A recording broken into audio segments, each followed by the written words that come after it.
Tito, capítulo 1. Convido os irmãos a abrirem esta carta e nós vamos hoje meditar nos versículos 10 a 16.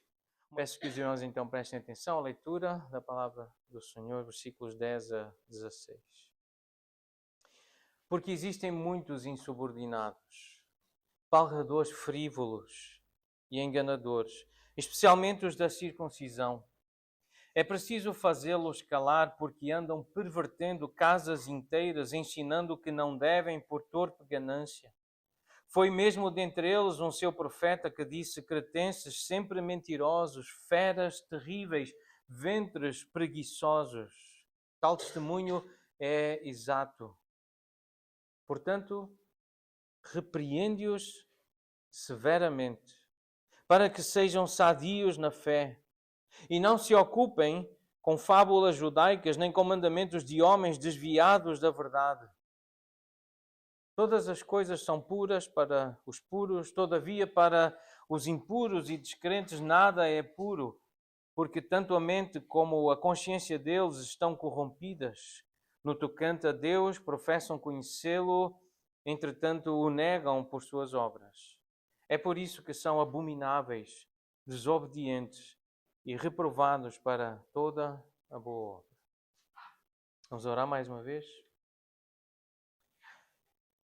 Deus, obrigado, Pai, porque tens usado ao longo da história homens que têm sido arautos, pregadores do Evangelho, e a nossa fé tem sido edificada, tem sido promovida, tem sido despertada. Nós temos podido conhecer quem Tu és, conhecer o Teu caráter, a Tua fidelidade, o Teu grande amor, e agora, Pai, nós, confiados nesse amor, nessa bondade, nós rogamos que Tu fales com cada um de nós aqui nesta tarde, por meio da Tua palavra que está a ser lida e aplicada às nossas vidas. Em nome do Teu Filho, nosso Salvador Jesus, nós oramos. Amém. Essa é a ideia que procura resumir aquilo que Deus nos chamou a ser. Ministros do Evangelho de Jesus Cristo para o ministério da reconciliação. E para haver um ministério da reconciliação é necessário que haja ministros da reconciliação. E para que a igreja seja uma igreja bíblica, uma igreja saudável na fé, é preciso que haja líderes e que esses líderes sejam conformes os padrões bíblicos, aquilo que Deus estipulou. E eles precisam também, como lemos nesta passagem, estar dispostos a confrontar os falsos ensinamentos e os falsos mestres. O objetivo de Paulo ao escrever esta carta a Tito era estimulá-lo, encorajá-lo a guiar a igreja em Creta, os crentes que viviam ali, a crescerem em Cristo, a terem uma maturidade no Senhor, e parte disso era poderem identificar e estabelecer uma liderança bíblica, líderes de acordo com a vontade de Deus e que com a sua liderança, o seu ministério, pudessem promover um estilo de vida, boas obras, trabalho condizente com a doutrina cristã que seja coerente. E esses líderes têm o nome de ministros, presbíteros, mas ministros da reconciliação, o ministério da reconciliação. Deus também os chamou-nos a nós como igreja para um ministério de repreensão, não apenas de reconciliação, mas o ministério da repreensão faz parte desse ministério de nos reconciliarmos com Deus, a chamada da atenção. E esta é uma passagem bem clara de repreensão. Aquilo que Paulo fez como um exemplo, como um modelo que nós devemos seguir. Deus chamou-nos para um ministério de conforto, de confortar os outros, sim, mas também nos chamou para um ministério de confronto, de confrontação. Esta é uma passagem de confrontação. E faz parte da vida cristã, faz parte daquilo que Deus quer que aconteça entre o seu povo. Nesta passagem, então, o foco está na repreensão e na confrontação, em estreita ligação com a argumentação de que o ministro fiel deve estar livre para servir o Senhor Jesus, como nós vimos na primeira parte deste capítulo, as suas qualificações, foi liberto do pecado, foi chamado para ser um escravo de Jesus, fazer a vontade do Senhor Jesus. Agora Paulo menciona que há um tipo de gente, há algumas pessoas que precisam ser paradas no seu caminho, cujas bocas precisam ser tapadas. Esse tipo de gente, esses homens são descritos aqui como divisivos, como enganadores, contaminados, aqueles que querem provocar, promover divisão na igreja. E eles não podem ser ignorados, e o líder bíblico, o presbítero, o ancião, o pastor, tem de os confrontar. O irmão Warren Wiersbe, ele disse acerca desta passagem: não demorou muito para que surgissem falsos mestres na igreja primitiva. Nós ainda estamos a falar dos primeiros anos da igreja. O apóstolo Paulo, que teve contato com os primeiros apóstolos, estamos ainda nos primeiros anos da igreja e já surgiram no meio da igreja falsos mestres, falsos profetas, falsos ensinadores, falsos irmãos. O Wiersbe disse assim: onde Deus semeia a verdade, Satanás rapidamente aparece para semear mentiras. E Jesus contou uma história sobre alguém que semeou o trigo, a boa semente, mas logo apareceu alguém para semear uma má semente, o joio. Mateus capítulo 13, a partir do versículo 24, tem essa parábola do trigo e do joio. Tito, então, enfrentou um inimigo semelhante àquele que é descrito em 1 Timóteo. É um inimigo que traz uma mistura de legalismo judaico com tradições feitas pelo homem e acrescenta-se a isso o misticismo, tão comum na humanidade. A superstição, o misticismo. Uma das características mais perigosas dos falsos mestres é o facto deles serem enganadores, serem mentirosos. Eles enganam a si mesmos e especialmente eles procuram e tentam enganar outros. São sedutores espirituais, disfarçando a sua ambição pessoal e a sua agenda teológica nas armadilhas da piedade religiosa e da prosperidade. Como se aqueles que os ouvirem, que os seguirem, esses é que vão ser prósperos financeira e espiritualmente. Os falsos mestres são propagadores, são aqueles que espalham uma mensagem centrada no homem. São aqueles que propagam uma mensagem, um evangelho das obras, das boas obras, de alcançar o favor por meio do bem que se faz. Aquilo que eu posso, aquilo que eu preciso fazer para alcançar uma bênção, ou a bênção da salvação. São propagadores de um evangelho que desvia o foco de Cristo, um falso evangelho, não o verdadeiro evangelho, não a verdadeira pregação, a verdadeira doutrina, mas afasta a atenção de Jesus, do que Ele fez, de quem Ele é e da adoração a Ele para o próprio ser humano, para nós mesmos.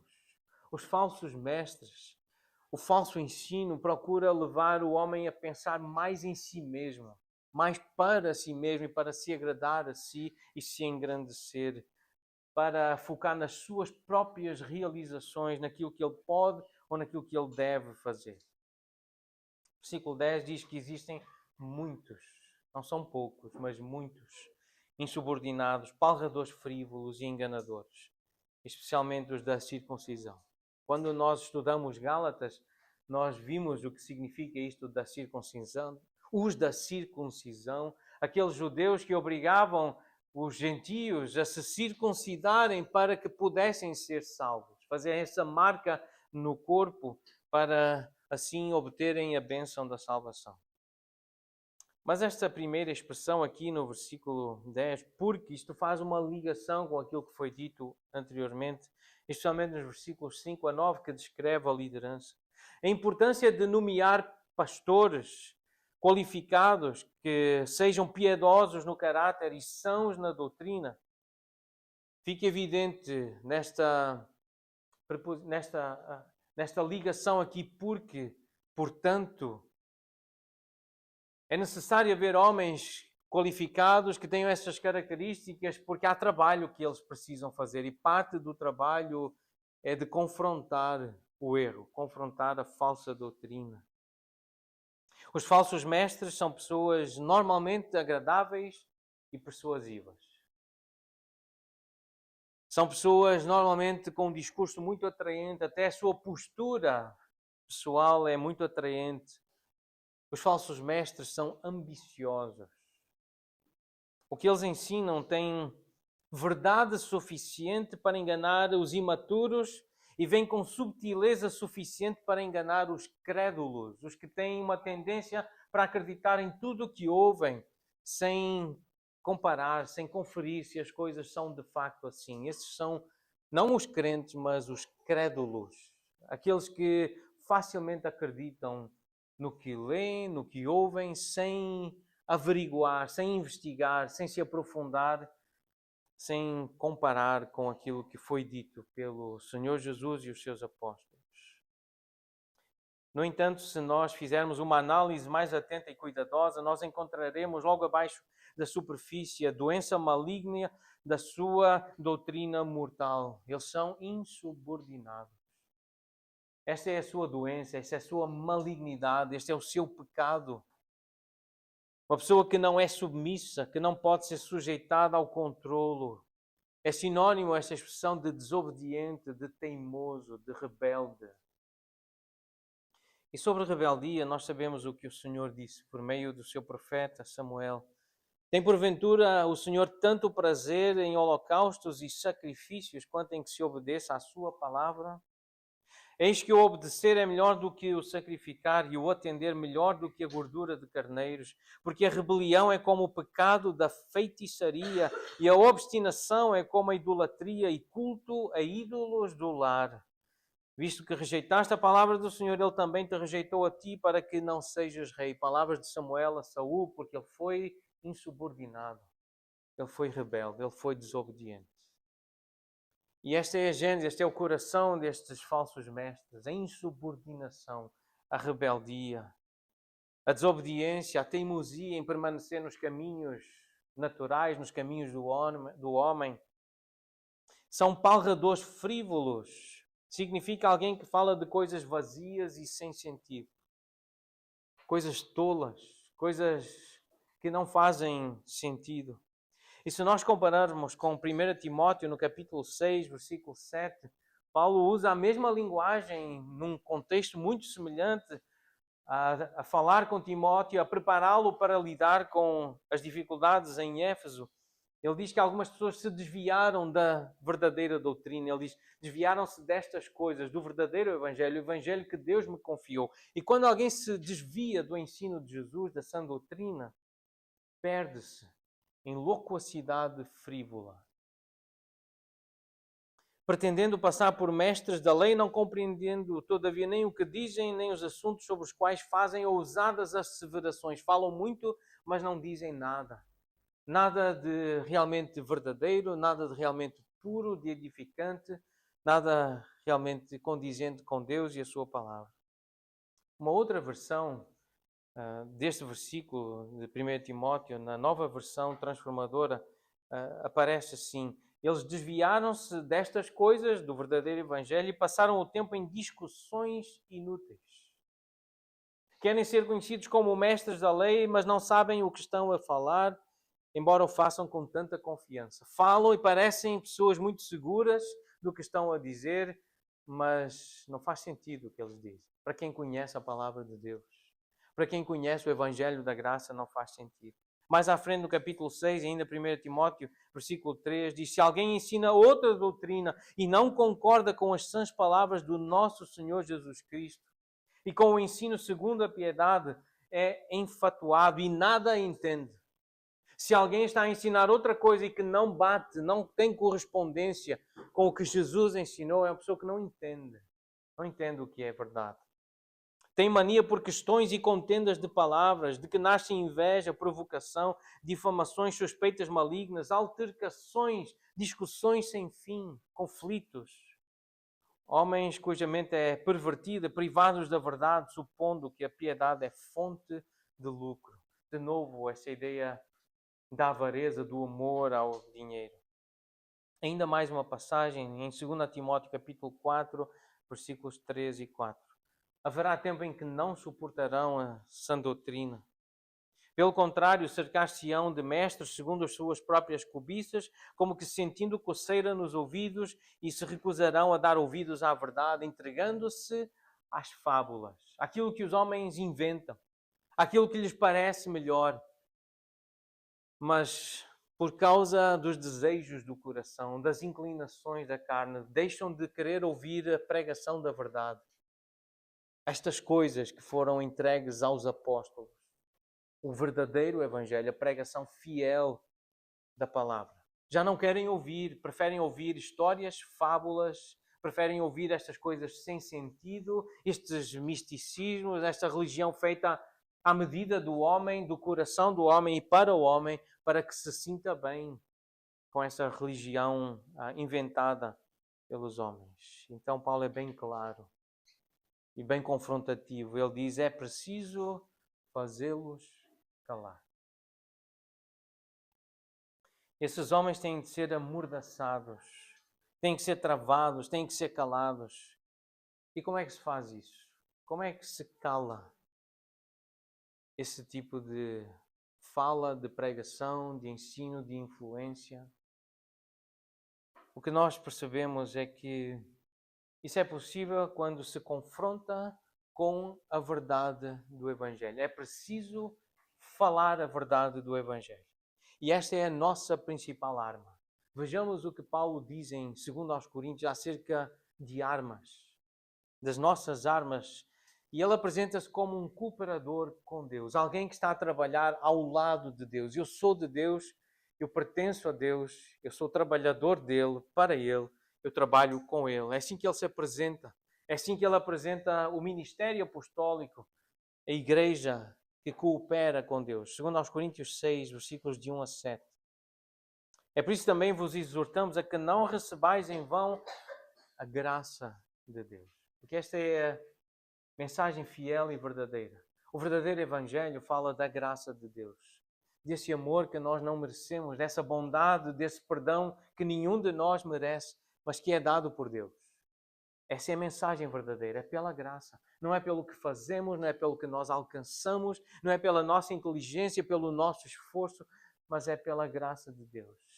Que não recebais em vão a graça de Deus, estando a trabalhar para a vossa salvação, a fazer obras para conquistar a salvação. Isso é receber em vão a graça de Deus. Versículo 4 diz: pelo contrário, em tudo, recomendando-nos a nós mesmos como ministros de Deus. Nós servimos, somos escravos de Deus. Na muita paciência, nas aflições, nas privações, nas angústias. Versículo 7. Na palavra da verdade, no poder de Deus, pelas armas da justiça, quer ofensivas, quer defensivas. E mais à frente ele volta a este assunto, esta luta com armas, no capítulo 10, em 2 Coríntios. Embora andando na carne, nós não militamos segundo a carne. Nós não vamos pôr literalmente uma mordaça, uma fita na boca desses homens. Não é isso. A nossa luta não é dessa forma, não é com carne, não é com coisas materiais e físicas. Não é prender, não é matar alguém. As armas da nossa milícia não são carnais, e sim poderosas em Deus para destruir fortalezas, anulando nós sofismas, fazendo-os calar. Como é que nós os fazemos calar? Como é que nós anulamos esses sofismas, essa conversa vazia, sem sentido, essa loquacidade frívola? Anulando toda a altivez, toda a arrogância que se levante contra o conhecimento de Deus. Como é que se faz isso? Levando cativo todo o pensamento à obediência de Cristo. É ouvindo Cristo, ouvindo os mandamentos de Cristo, é ouvindo o ensino de Jesus. É pregando a sã doutrina, é pregando a verdadeira palavra fiel de Deus, aquilo que Deus diz, aquilo que Deus quer que nós façamos. Estando prontos para punir toda a desobediência, uma vez completa a submissão. No ministério da confrontação, nós temos que confrontar os que provocam divisões, examinando ao mesmo tempo os nossos próprios corações para nós não desenvolvermos essas mesmas motivações deturpadas para o ministério. Porque é bem possível que nós também nos afastemos do caminho. Há tentações ao longo do caminho de querer impor os nossos pensamentos, impor os nossos desejos, aquilo que mais nos agrada e fazer uma religião também à nossa medida. É por isso que em Mateus capítulo 7, versículos de 1 a 5, o próprio Senhor Jesus, quando ele apresenta este assunto da importância de nós ajudarmos outros a removerem aquilo que os está a perturbar na visão, um cisco, um argueiro que está no olho do irmão, que está a impedi-lo de ver a luz, a impedi-lo de ver com nitidez a verdade. O Senhor Jesus diz, mas vê primeiro o teu olho, vê que já removeste a trave que está no teu olho. Em Mateus 18, no capítulo 15, há de novo Jesus a encorajar os seus discípulos neste ministério da confrontação, e lá aparece a expressão arguir, arguição. E se for necessário para punir a desobediência, há o desligamento. Há o desligamento da igreja. Quando é preciso punir a desobediência, uma das formas de fazer calar é distanciar alguém. É dizer, não, esta pessoa não pertence aqui. Esta não é a pessoa que aqui nós vamos ouvir. Nós vamos calar essa influência. Nós vamos tapar essa boca. Aqui não. Nesta igreja não. Humanismo aqui não. Evangelho das boas obras aqui não. É preciso desligar. Mateus 18 ensina como é esse processo. Jesus ensina, está registado em Mateus capítulo 18. Em 2 de João, capítulo, só tem um capítulo, no versículo 10, 2 de João 10, o apóstolo João, ele diz, se alguém vem ter convosco e não traz esta doutrina que nos foi entregue pelo próprio Senhor Jesus, a quem nós conhecemos intimamente, nós ouvimos. Então, se alguém vem ter convosco e não traz esta doutrina, esta verdade, calem-no. Como?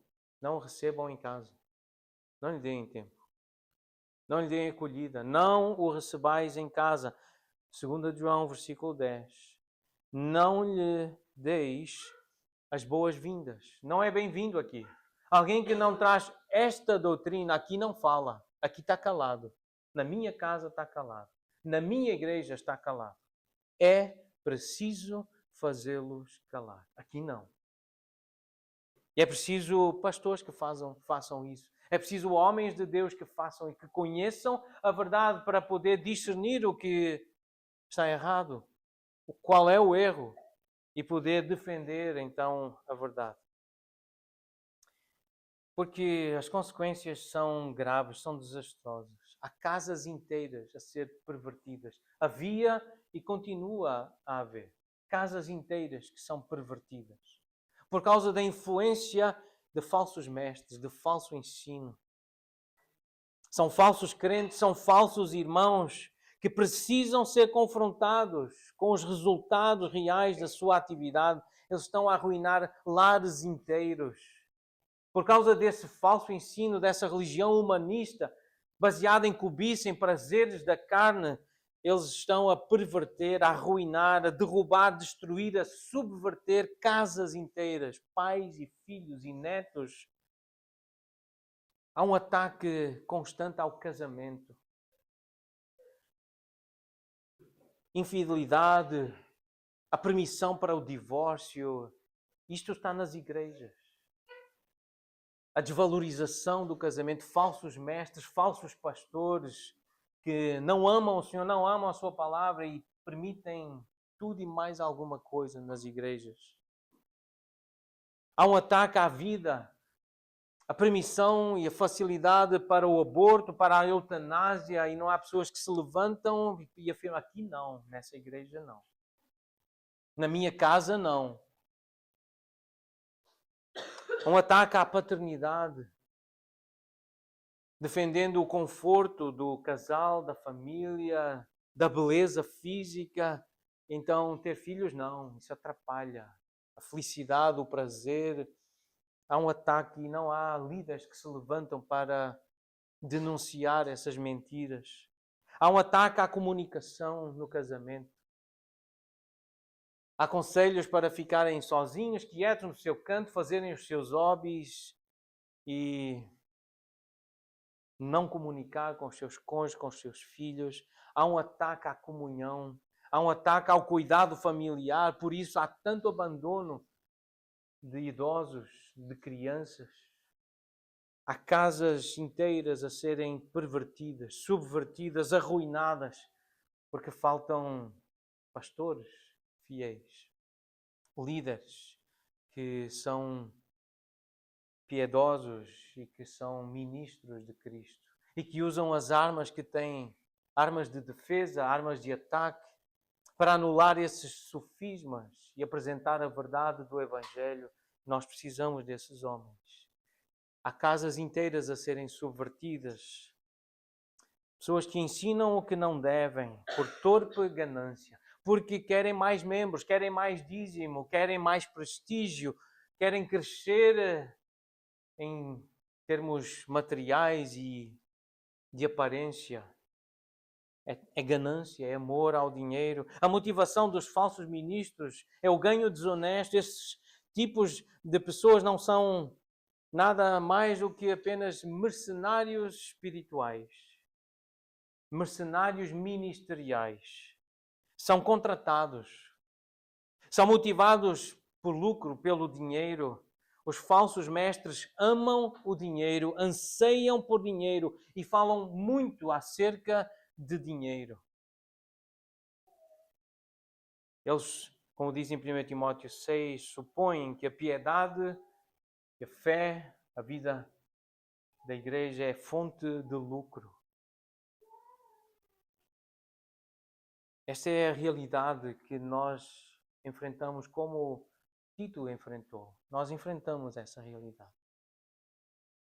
E é por isso que precisamos de palavras fortes como esta, de exortação, de confrontação, de repreensão. Como lemos em 2 Coríntios, capítulo 2, versículo 17. Nós não estamos, como tantos outros, a mercadejar a palavra de Deus. Antes, em Cristo, é que nós falamos na presença de Deus com sinceridade e da parte do próprio Deus. Não é na expectativa de ganhar mais, de ter mais membros, por isso mais dízimos e uma igreja maior. Nós somos ministros de Deus, nós estamos a servir a Deus. E é isso que nós queremos, essa identidade que nós precisamos para a nossa e para as nossas igrejas em Portugal, as igrejas que nós queremos ver estabelecidas e fortalecidas. Com sinceridade.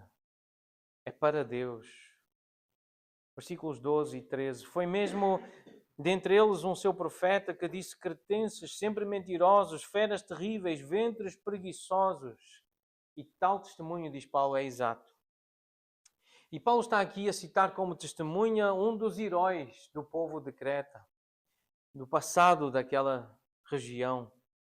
Um dos seus profetas era um poeta, um sacerdote, o nome dele diz a história que é Epimênides. Em vários comentários aparece este nome. Alguém que viveu no século VI antes de Cristo. São palavras fortes de condenação. Cretenses sempre mentirosos, feras terríveis, ventres preguiçosos. Os habitantes de Creta eram tão caracterizados pela mentira que a expressão cretanizar era sinônimo de mentir. Então alguém que estava a mentir estava a ser um cretense ou um cretino. Cretanizar era sinônimo de mentir, enganar, falsificar. Feras terríveis, pessoas que vivem no plano dos sentidos, no plano sensual, controladas pelos seus apetites e paixões, pela luxúria e pela lascívia.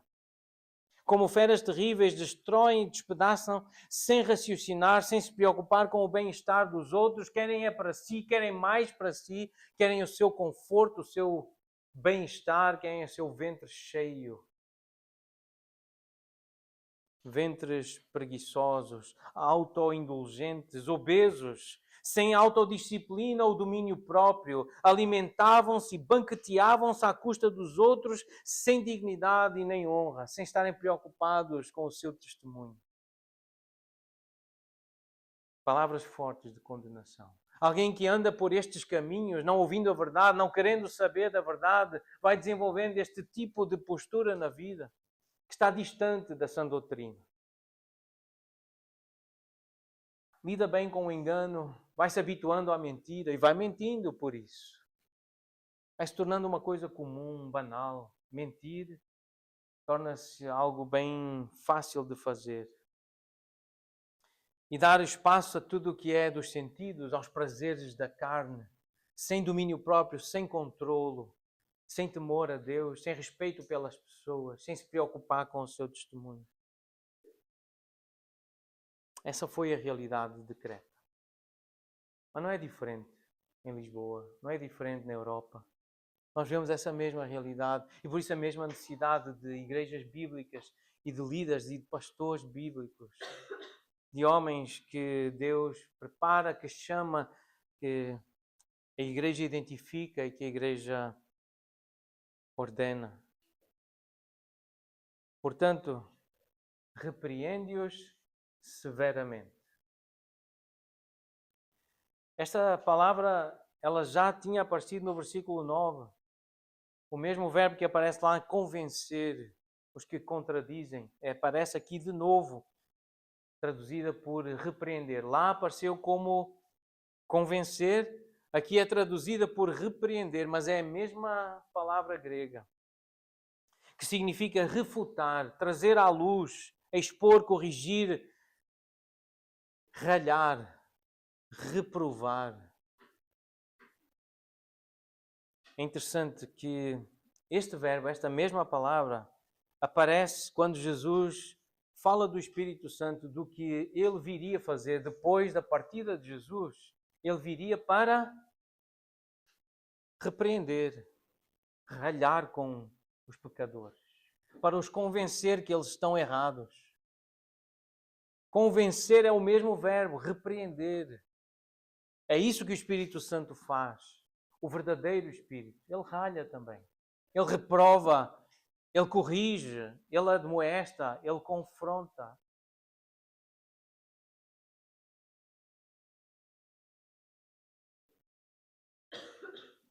E essa outra palavra que aparece severamente, ela diz, pode ser traduzida desta forma, com brutalidade, de forma ríspida, bruscamente.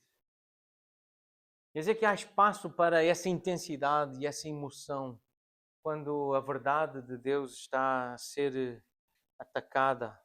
Há espaço para essa energia.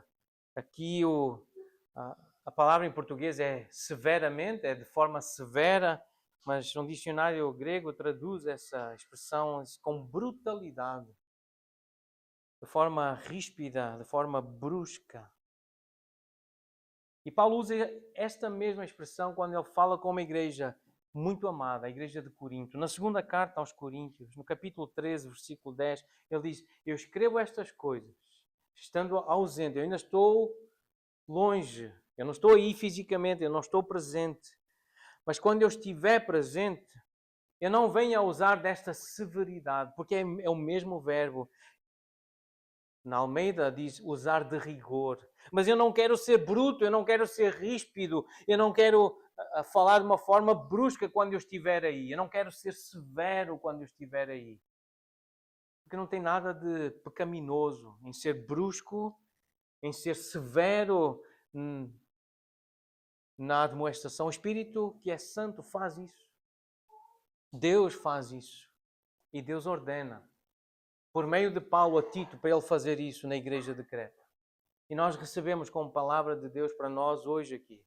Nós precisamos desse tipo de intensidade, desse tipo de energia, desse tipo de frontalidade. Quando há este tipo de habituação à mentira, de lidar tão facilmente com o engano e com os prazeres da carne e com com este esvaziar da verdade bíblica, com esta liberalização dos usos e costumes, quando nós vemos que os irmãos, ou os supostos membros, supostos irmãos, se estão a afastar do caminho, nós precisamos chegar juntos, chegar perto e usar de rigor. Segundo a autoridade que o Senhor confere, e é para edificar, não para destruir. Não é para humilhar, é para construir. É para que haja crescimento. É para que haja esse desenvolvimento, como nós lemos no início da carta, uma promoção da fé, um desenvolvimento, um crescimento na fé, para que haja um conhecimento de quem é o Senhor Jesus Cristo. E se alguém estiver distraído, se alguém estiver adormecido, precisa de ser despertado e acordado, repreende-os severamente. Tal como um cirurgião que corta um tecido que está doente, que está infectado, que é maligno, e um cirurgião não tem pena de cortar aquele tecido, de o arrancar do corpo. Porque aquele tecido ameaça a saúde de todo o corpo. Então, tal como um cirurgião, nós, como cristãos que estão a ser instruídos na palavra fiel, que é fiel, nós também precisamos cortar esse tipo de ensino maligno. Há ensino mau, há ensino maligno, há más influências que chegam perto de nós, que querem entrar na nossa igreja, querem entrar na nossa casa, e nós não podemos deixar. Nós precisamos fazer calar. Porque nós queremos que sejam sadios na fé. Que sejam sadios na fé. Versículos 13 e 14. E para isso não se podem ocupar com fábulas judaicas, nem com mandamentos de homens desviados da verdade. É por isso que nós ferimos, nós cortamos, nós abrimos para poder curar. Nós ferimos para poder tratar, curar. Isto é bíblico. Isto é sábio, isto é divino, isto vem do alto. Leais são as feridas feitas pelo que ama. Nós operamos, nós fazemos cirurgias para libertar os que estão presos nas areias movediças da escravidão espiritual e da desnutrição, da falta de ensino sadio e fiel. Nós confrontamos, mas nós confrontamos porque amamos. Porque queremos o bem, nós queremos a cura, nós queremos a edificação, nós queremos o crescimento, a semelhança com Cristo. Nós amamos o suficiente para mostrar o erro, com a esperança da recuperação da saúde e da vitalidade espirituais. Nós queremos que todos sejam sadios na fé, porque somos crentes, não crédulos.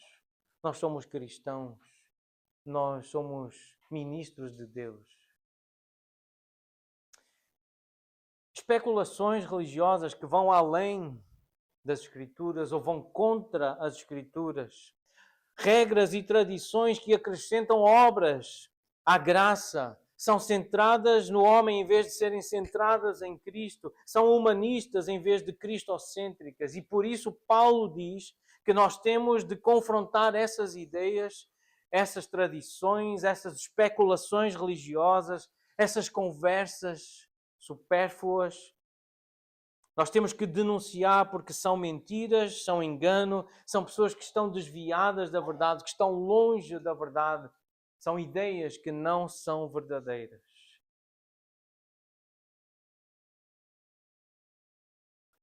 Versículo 15. Todas as coisas são puras para os puros.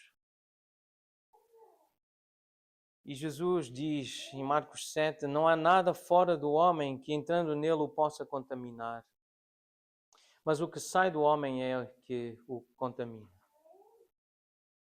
Então, a pureza, e Philip Towner diz que a pureza que conta só vem através da fé em Cristo. É algo que vem de dentro e é produzido dentro no coração, na mente, no espírito. E é essa a única pureza que conta. É aquela que vem da fé em Cristo. Alguém que se identifica com Jesus, com a pureza de Cristo. É Cristo dentro de um coração, de uma mente, de uma alma, de uma pessoa que a torna pura. Não é nada de fora que vai torná-la pura, não é nada de fora que vai trazê-la, fazê-la impura. É o seu próprio pecado, é a sua carne, é o seu espírito sem Cristo, sem a fé no Senhor Jesus. John MacArthur disse, comentando este versículo, quando uma pessoa é pura de coração e mente, as suas perspectivas sobre todas as coisas são puras. E essa pureza interior produz a pureza exterior. Então é o coração, é a mente que precisam ser purificados. Mas aqueles são impuros e descrentes, e por isso para eles nada é puro, porque a mente está corrompida. A consciência está cauterizada. Essa é a linguagem que aparece em 1 Timóteo, no capítulo 4. O Espírito afirma que nos últimos dias, os dias que nós vivemos, nos últimos tempos, alguns andarão desviados da verdade, desviados da fé, apostatarão, andarão por caminhos longe dos verdadeiros. Porque obedecem a espíritos enganadores, falsos mestres, falsos pastores, falsos irmãos, espíritos que são influenciados pelos demónios. Hipocrisia dos que falam mentiras e que têm cauterizado a própria consciência. Já nem sentem, já nem percebem, está petrificada, está insensível já à voz do Espírito Santo. Aquela voz que confronta, que repreende, que ralha, mas já nem essa voz estão a ouvir. E há alguns que ficam assim, já não querem mais ouvir, ler a palavra do Senhor, cantar hinos e cânticos espirituais, orar com outro irmão. A consciência começa a ficar doente, cauterizada. No tocante a Deus, diz o versículo 16, professam, dizem que o conhecem. Entretanto, negam esse conhecimento pela forma como se comportam.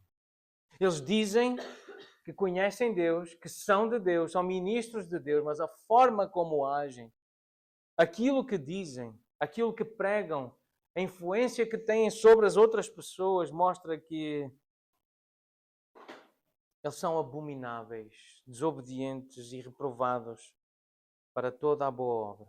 Eles estavam e há os que estão desqualificados, são impróprios, são sem valor, rejeitados para qualquer boa obra.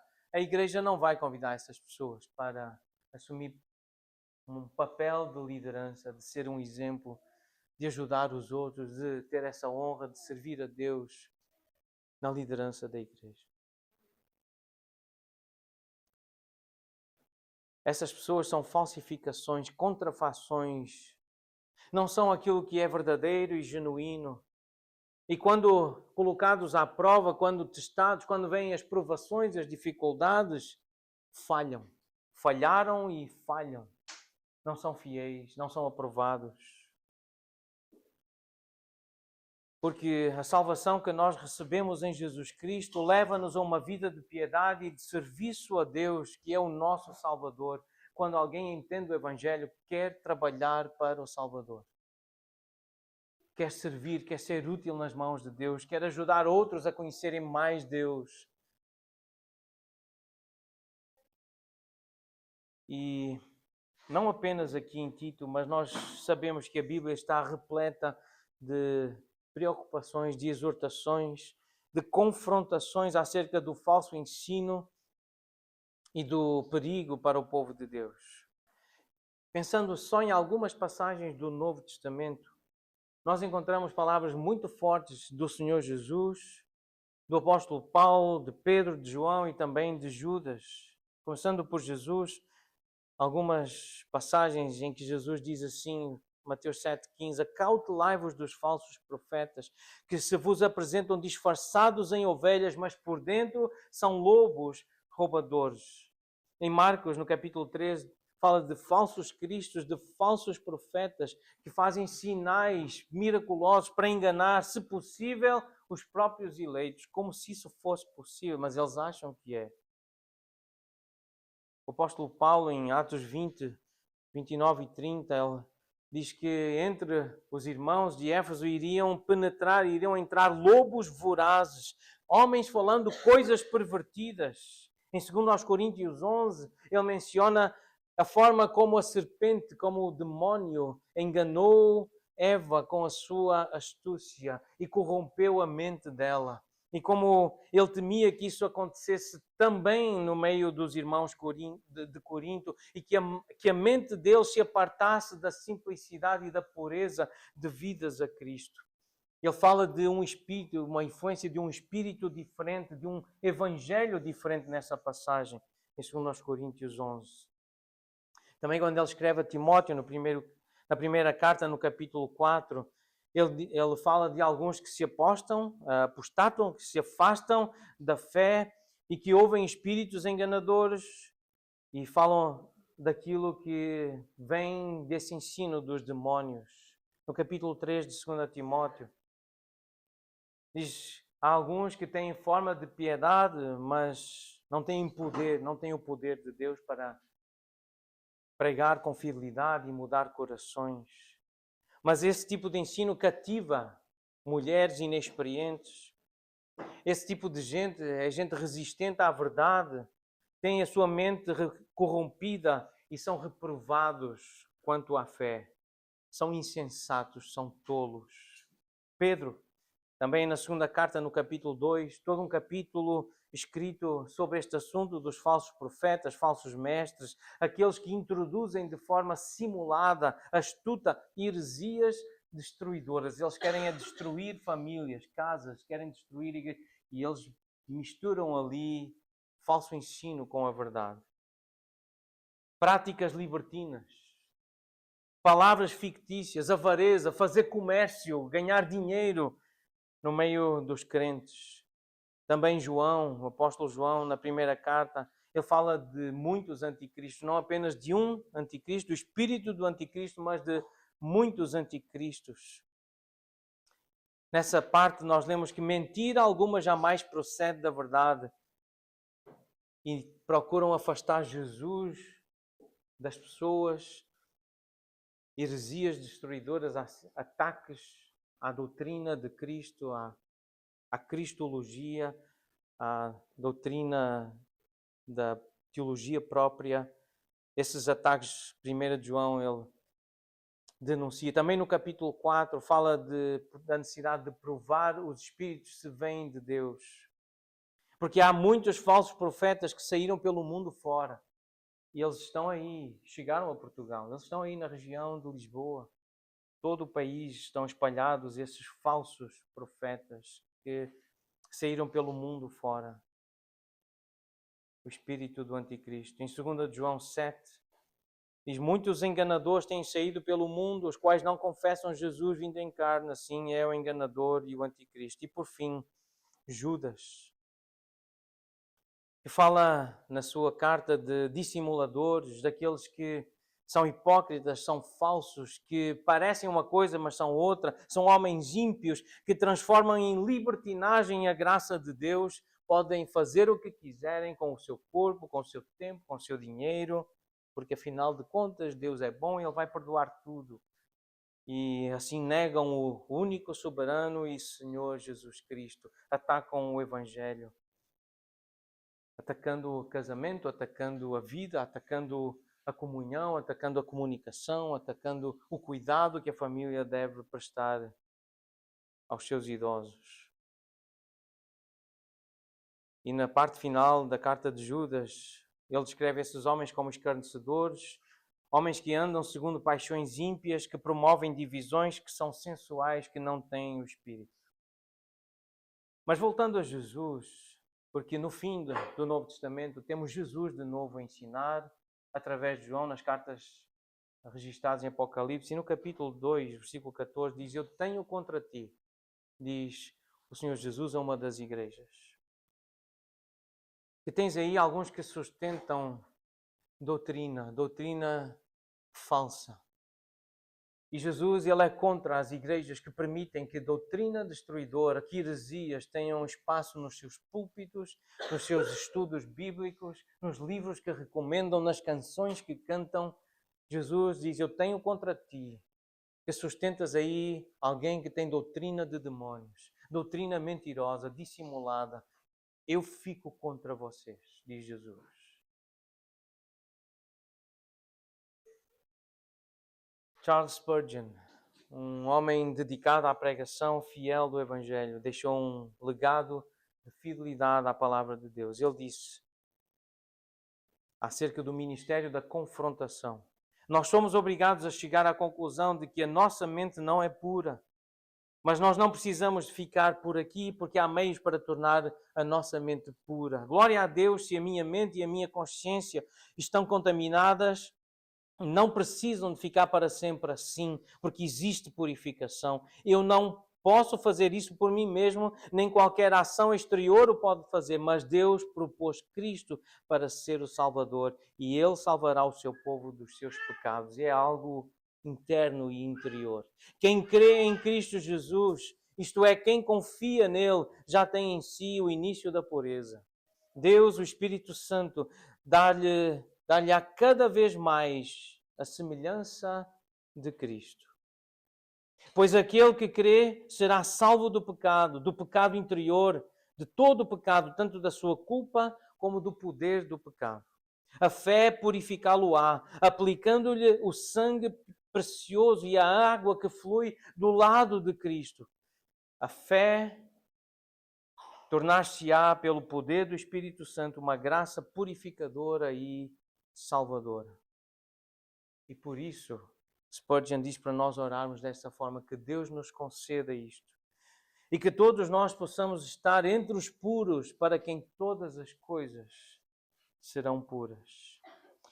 O ministério da confrontação, ele não é fácil, mas ele é essencial. Quando a integridade do Evangelho está em causa, nós não podemos fugir e nos esconder da responsabilidade de confrontar. Nós temos que nos levantar e temos que lutar. Armados com a verdade, motivados pelo amor e revestidos de uma vida pura, estando nós também a andar em santificação, em confissão dos nossos pecados, em arrependimento. Podemos enfrentar o inimigo e resgatar o cativo, observando tanto a exortação como o aviso em Judas. Arrebatai-os do fogo, mas sede compassivos em temor, detestando até a roupa contaminada pela carne. E conhecereis a verdade, e a verdade vos libertará. A verdade importa porque Deus é fiel.